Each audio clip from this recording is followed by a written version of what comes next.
There are football clubs in the world with millions of supporters, packed stadiums every week, sold-out shirt runs, supporters groups on every continent, social media followings that rival clubs at the very top of the game, and they are permanently structurally broke. Not broke because they're badly run, not broke because nobody cares. Broke because the system they operate inside converts fan passion into money very inefficiently, and in some cases barely at all. Meanwhile, clubs with smaller or quieter fan bases are financially comfortable, sometimes dominant. This gap between support and financial power is one of the most misunderstood dynamics in football. Fans feel it intensely but rarely understand exactly why it exists. And once you see the actual mechanisms behind it, the frustration makes a different kind of sense. The single biggest driver of club revenue in modern football is broadcasting money. And broadcasting money is almost entirely determined by one thing: which league you're in. Not how many fans you have, not how big your stadium is, not how many shirt replicas you sell globally, which league you're in. A club with a passionate global fan base sitting in the second tier of their national league earns a fraction of what a mid-table top-flight club earns, sometimes despite having a larger real-world following than several of the clubs above them. The broadcast distribution models in most major leagues don't reward fan base size directly. They reward league position. They reward which division you occupy. In the Premier League, as we've covered, the money is split between the 20 clubs in the division. If you're not one of those 20, the gap is enormous and immediate. This creates a brutal dynamic. A club hovering just below the top flight is perpetually close to the money but structurally excluded from it. They may have supporters who would fill a larger stadium, buy premium commercial partnerships, and generate the kind of attention that broadcasters value. But without the league position, the system doesn't pay them for any of that. The fan passion exists. The financial reward doesn't follow. One of the sharpest dividing lines between financially strong clubs and financially fragile ones, regardless of fan base size, is whether the club owns its stadium. A club that owns its ground controls a significant asset. It can develop commercial space around it. It can sell naming rights. It can host concerts, conferences, and events that generate revenue on non-match days. It can borrow against the asset's value. It can expand when it needs to without negotiating with a landlord. A club that rents its stadium sends money out of the business every single week, year after year, with nothing to show for it on the balance sheet. The rent reduces what's available for squad investment, infrastructure, and the kind of long-term planning that builds financial stability. Many clubs with enormous supporter bases are in exactly this position. They grew up in dense urban areas where land was expensive and stadium ownership was never established early. By the time the financial stakes became clear, the cost of acquiring or building a stadium was prohibitive without outside capital. Some clubs have spent decades trying to solve stadium situations and haven't managed it. That delay, sometimes measured in generations, represents an enormous cumulative financial disadvantage that fan passion alone cannot bridge. Here is something that doesn't get talked about enough. Having fans is not the same as having the infrastructure to monetize fans. A club with a global following but a small commercial department, no international partnership strategy, and no dedicated sponsorship sales operation is leaving an enormous amount of money on the table. The fans are there. The revenue extraction isn't. The clubs that have pulled furthest ahead commercially didn't just get lucky with their fan base. They invested early and heavily in the business side of the operation. They built teams whose entire job was to identify, approach, negotiate, and manage commercial partnerships. They created tiered sponsorship structures. They opened regional offices in key international markets. They built digital platforms designed to convert casual followers into paying customers. This takes capital to build. It takes time to generate returns, and it requires a level of organizational sophistication that clubs with thin margins and unstable league positions simply cannot afford to develop. The result is a compounding gap. The well-resourced clubs get better at extracting commercial value from their audience every year. The under-resourced clubs stay dependent on matchday income and broadcast distributions they don't control. Fans of the latter clubs often look at the commercial deals their rivals are signing and wonder why their club can't do the same. The answer usually isn't that the fan base is less valuable. It's that the machinery to realize that value was never built. This is one of the cruelest financial dynamics in football, and it catches clubs with ambitious fan bases more often than any other type. A club in the second tier, backed by passionate supporters and perhaps a motivated owner, decides to push for promotion.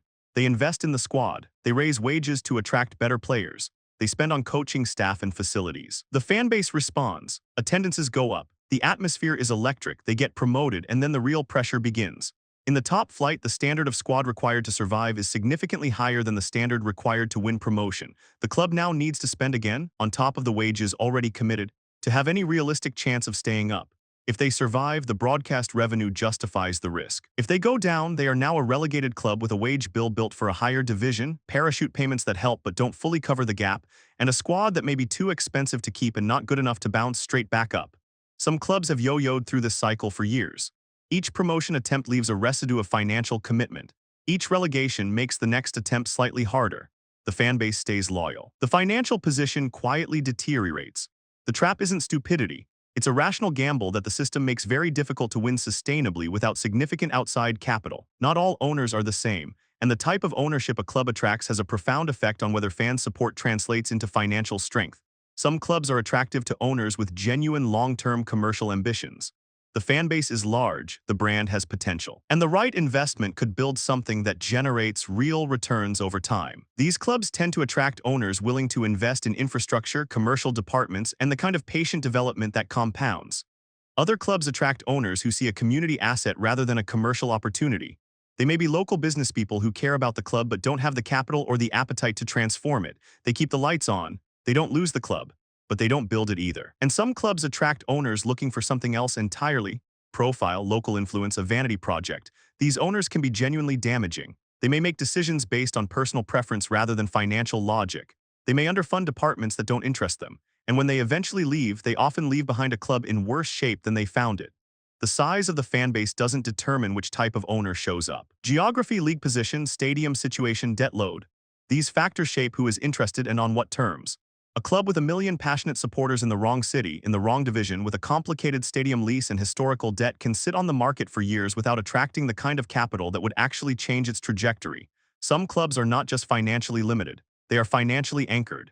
Historical debt. Loans taken out during previous ambitious eras, stadium projects that were never fully paid off, interest obligations that have been restructuring for years, can consume a significant portion of revenue before a single player is signed or a single light in the training ground is turned on. For clubs with large fan bases, this is particularly painful. The revenue is higher than at smaller clubs. The interest payments are also higher because the loans were larger. The net position can be surprisingly tight. Debt also constrains decision-making in ways that compound over time. A club carrying large debt cannot invest aggressively in the squad without taking on more risk. It cannot develop stadium infrastructure without securing financing on unfavorable terms. It cannot attract the best coaching staff because it cannot offer the salaries required. Meanwhile, its rivals, perhaps with smaller fan bases but cleaner balance sheets, are making investments that generate returns. The gap widens not because of anything happening on the pitch, but because of decisions made 15 or 20 years earlier that are still showing up in the accounts today. You might expect that market forces would eventually close this gap. A club with a large, loyal fan base should be attractive enough to draw the right investment, sign the right commercial deals, and eventually find its financial level. Sometimes that happens. But the system contains several features that actively resist self-correction. Promotion and relegation mean that financial instability is punished on the pitch, which drives more financial instability, which makes it harder to return. The clubs that most need investment are often in the positions least attractive to investors. The broadcast distribution model rewards current league position, not potential. A club with massive latent commercial value but a mid-table position in the second tier gets paid like a mid-table second-tier club. The potential is invisible to the revenue system. Financial regulations designed to prevent reckless spending also, in practice, make it harder for struggling clubs to make the concentrated investment that might break the cycle. The rules are designed to protect financial sustainability. They also entrench existing hierarchies, and perhaps most fundamentally, the clubs at the top of the financial pyramid have every incentive to keep the system working exactly as it is. Collective selling benefits them. Regulated spending limits their challengers. Stadium advantages they've already built protect their matchday income. The system didn't produce the hierarchy by accident, and the clubs at the top are not incentivized to dismantle it. Fan passion is real. It matters. It creates atmosphere, drives shirt sales, fills stadiums, and builds the kind of global profile that commercial partners find genuinely valuable. But passion moves through a system, and the system has walls. Broadcast distributions tied to league position. Stadium assets either owned or not. Commercial infrastructure either built or absent. Debt either manageable or suffocating. Ownership either aligned or damaging. When those structural factors are working against a club, fan loyalty sustains it but doesn't save it. It keeps the gates open. It keeps the culture alive. It does not, on its own, close the financial gap. The misunderstanding worth dropping is the idea that enough fans, cheering loud enough for long enough, eventually gets rewarded with financial strength. The support has to move through a structure that converts it into revenue, and building, or repairing, That structure is slow, expensive, and dependent on far more than what happens in the stands on a Saturday afternoon. The fans are not the problem, they never were. The problem is everything between the passion and the bank account.